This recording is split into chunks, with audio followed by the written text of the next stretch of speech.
For the 2025 Pokemon competitive season, I competed in 11 sanctioned tournaments, including the Portland Regionals in May of 2025.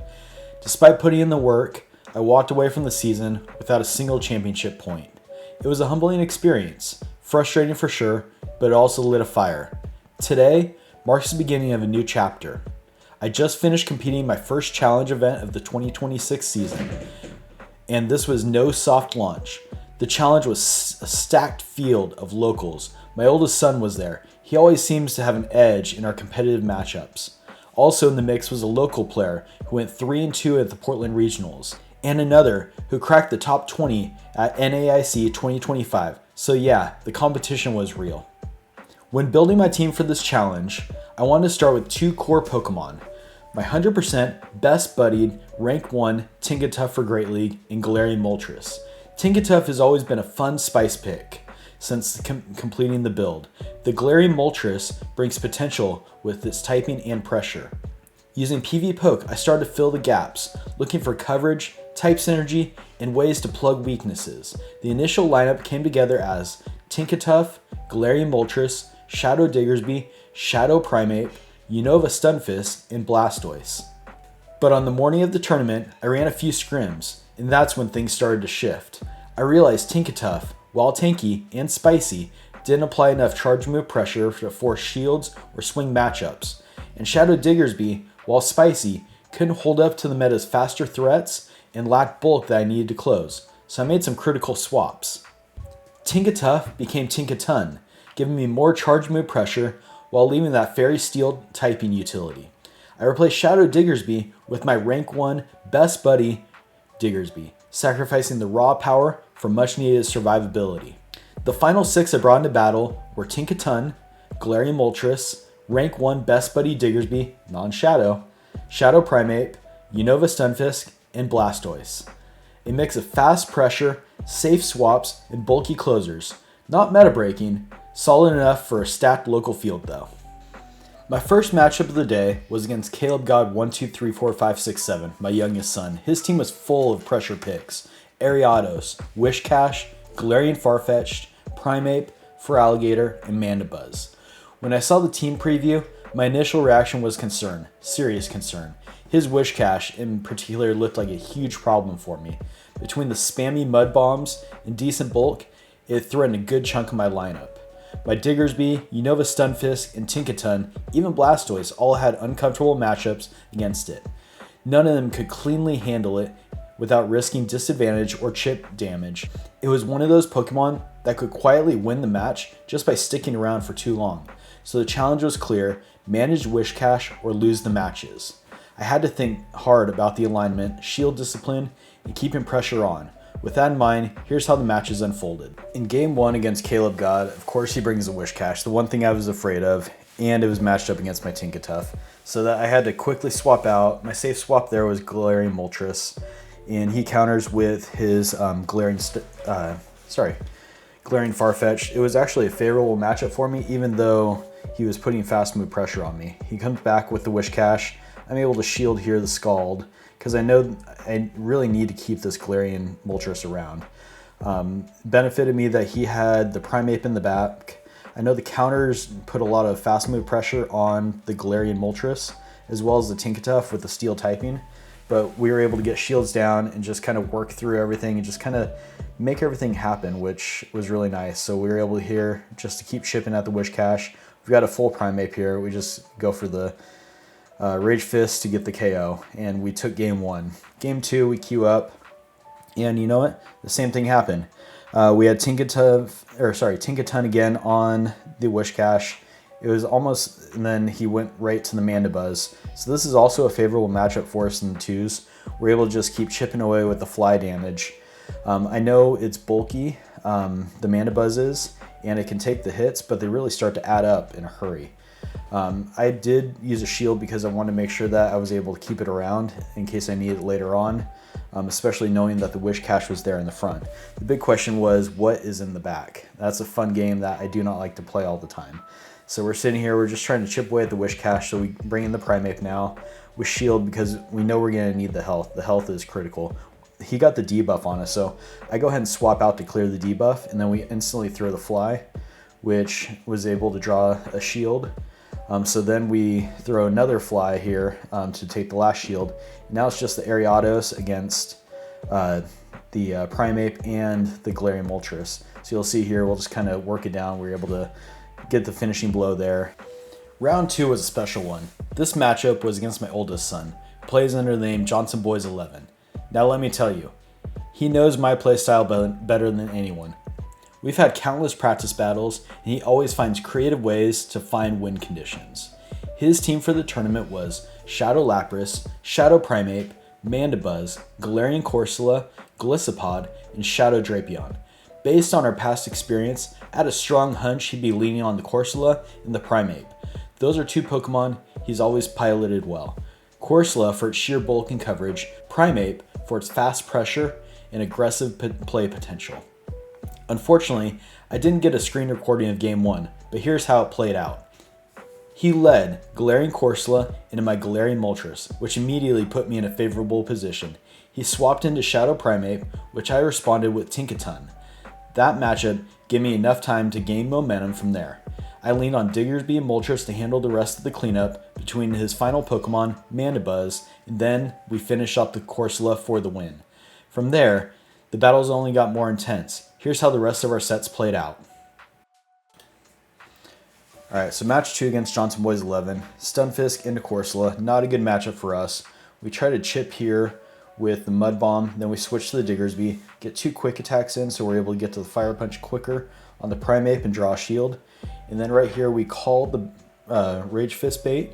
And then we also think this one's going to be a Rage Fist as well. Unfortunately, it's not. That kind of sinks us. So then we go into the Tinkatuff. We take a hit here, which really hurt. We probably should have used a shield there.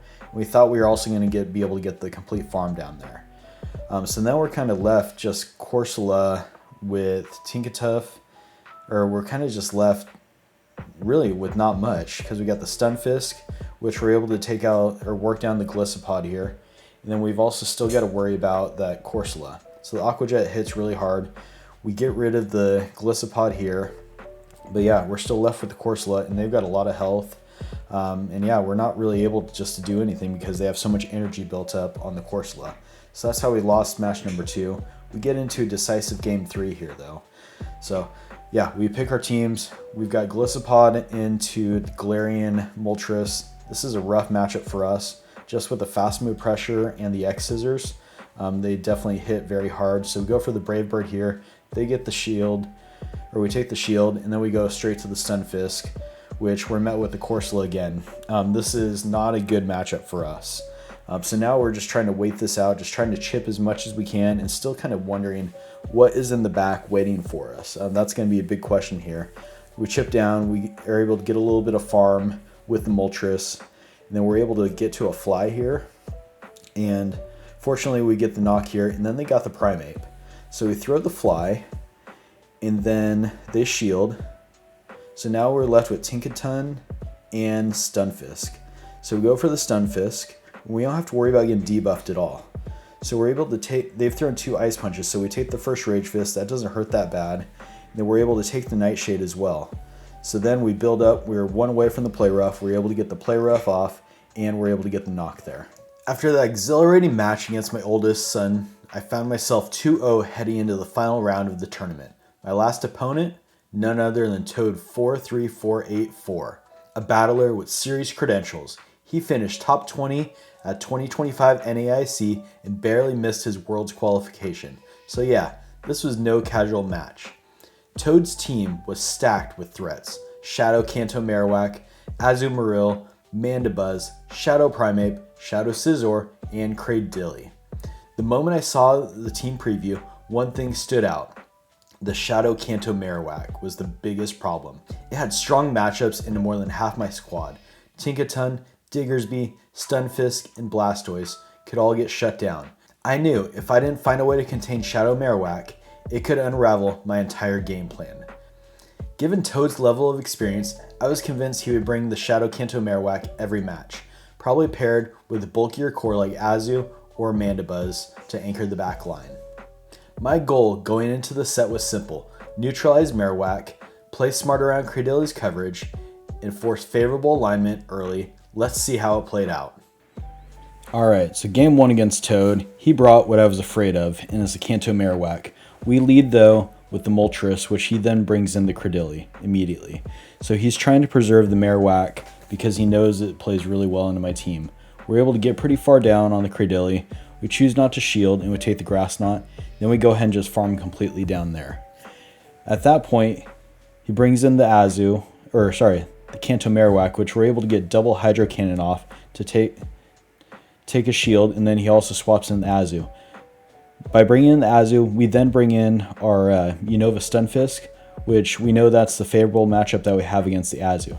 So we go ahead and we work it down pretty far, and we're actually able to get it pretty far down, and then he swaps, and then we swap immediately back into the Moltres, because we know the Moltres is our win condition against the Marowak, so we're able to get a fly off here to get the knock. So Marowak's down, and then Azu will be defeated right after we lose the Moltres here. So we get the win, so we're up 1-0 against Toad. Going into game 2, it's Tinkaton into the Marowak. This is not a good matchup for us at all. We did bring the Moltres though. We just didn't have it in the right spot. And then he brings in his Primeape, which we have to shield here because we want to throw the fly to be able to at least take a shield or knock the Primeape. So unfortunately, we're not able to get to a second.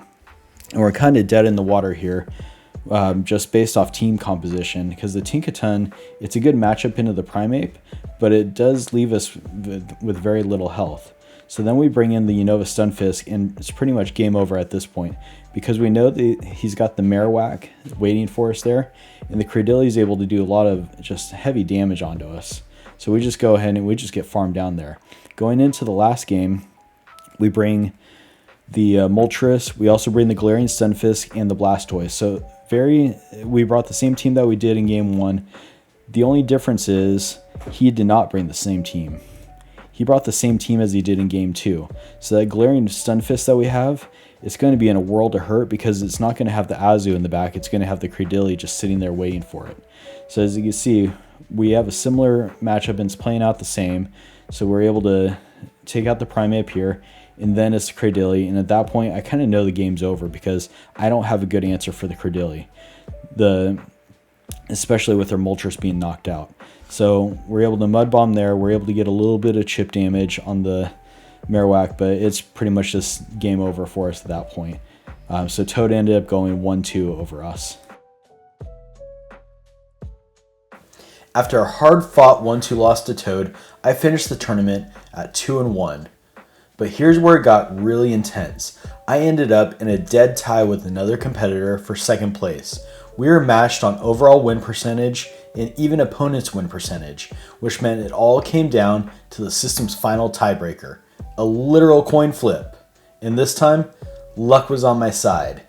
I secured second place and walked away with 12 championship points in my very first challenge of the 2026 season, already surpassing my entire total from last season. That's a huge confidence boost and a great way to kick off the new year of competition.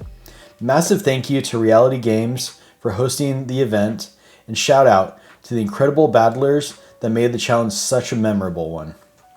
If you enjoyed this breakout and want to follow along as I push towards more championship points and bigger tournaments, make sure to subscribe to the channel and turn on notifications.